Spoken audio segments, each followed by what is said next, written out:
Knowing full well that an invasion from the English Channel was being planned, General Anderson visited the Mediterranean theatre to learn of their operations for use of the many that may be applicable to his command.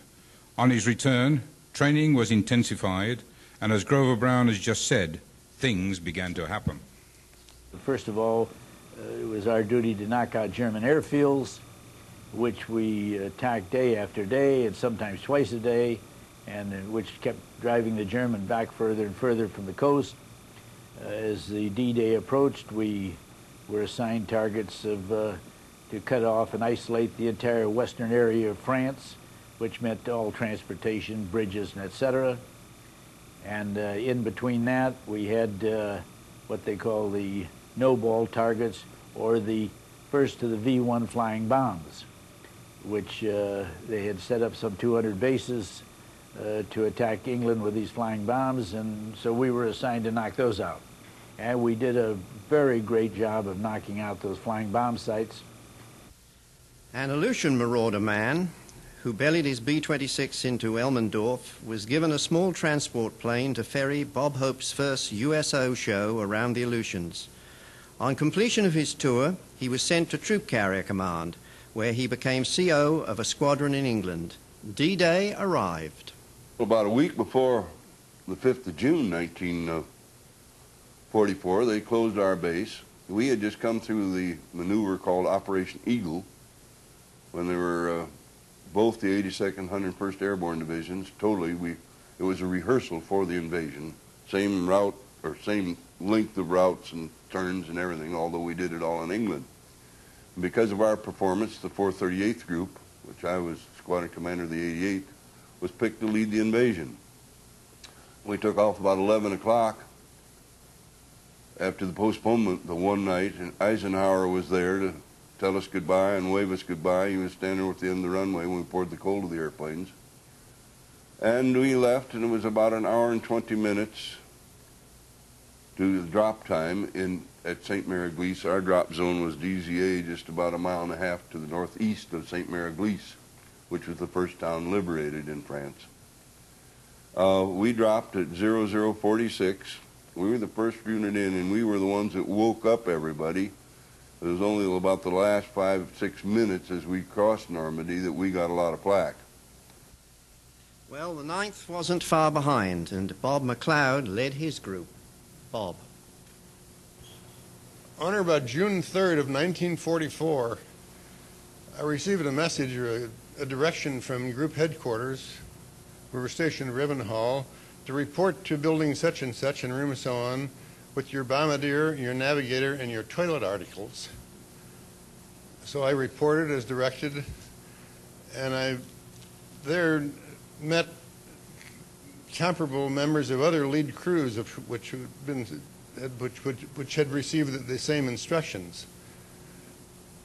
In short order, we were told that this is the preparation for D-Day.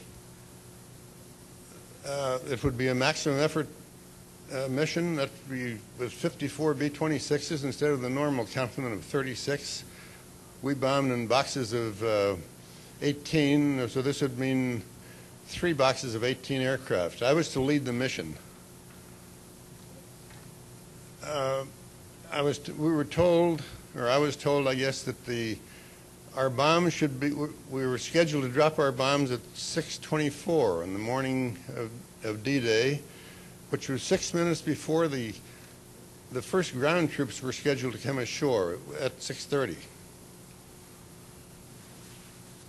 One of the first things I noticed in the room was a large sandbox. It portrayed the Cherbourg Peninsula quite accurately, and it turned out to be a great training aid. Down at about the bottom of the Cherbourg Peninsula was the Utah Beach. Our target was a gun emplacement on Utah Beach. Utah Beach being the westernmost of the 5 Normandy invasion beaches, the others being, well, Omaha and Sword and Juneau and Gold, I think. Seeing that sandbox, though, made me think something else. that was the first time in all our missions. We'd flown like I think 40 missions prior to that in this group, that we had a sandbox and was never used again. So if you stop and think about it, that's going to tell you how important this mission was. We were also sequestered there. This was, like I say, the 3rd of June. We planned to be there about 3 days. We were sequestered, and if you hear the news lately, you understand about sequestering. That's what they do with the O.J. Simpson jurors. Only ours wasn't the same way because we had no conjugal visits. Though they say it's maybe tough all over. Nevertheless, we had a great opportunity to study what we had to do and prepare for it for the next 3 or 4 days, whatever it might be. As you will remember, the invasion date was postponed 24 hours on account of weather. Target identification was often a problem with B-26s at medium altitude if the target was not, say, a marshalling yard or a bridge, but ours was a gun emplacement and easily camouflaged. At any rate, we proceeded in this manner, studying and sequestered, as I said, and we were under armed guard all the time. No one allowed in or out of the room, and we were in there all the time except when we'd go to a dining hall to eat. Then we were not allowed to make any attempts to communicate with any of the other people who might see us. So strictly still carrying on the secrecy of D-Day, which is now coming, which we'd all anticipated for the previous year. This went on until about 2 o'clock in the morning of June 6th, when we were then transported to the regular briefing room where the routine missions were briefed. Thereupon we found all of the rest of the crews that were going to participate, and the gunners, the whole bit. There they got a typical briefing, you know, the target and route in and route out, bomb load. We had that day 16 250-pound bombs, and the weather and so on. Weather which was iffy that day. Near the end of that briefing, however, we had a most unusual visitor. This is about 3 o'clock in the morning, in the form of General Sam Anderson, who you heard about a little bit already. He came in. He came in there unannounced, and of course we were glad to see him. Some people thought he may have been coming home from a late date at that hour, but I didn't think so. I think he came probably to further impress upon us the importance of this mission and why we should do all we had to do to make it complete. He took the podium and made a few appropriate remarks, as you might expect, telling everyone how important this mission was and not to fail us and so on, that the ground troops were already were already en route. As you just heard, they'd been dropped. Some of them had been dropped behind the coastal lines, and the rest of them were en route on the ships crossing the channel. He wanted to know who's leading the mission. When he was told I was, he came over and talked to me very briefly. I was a major.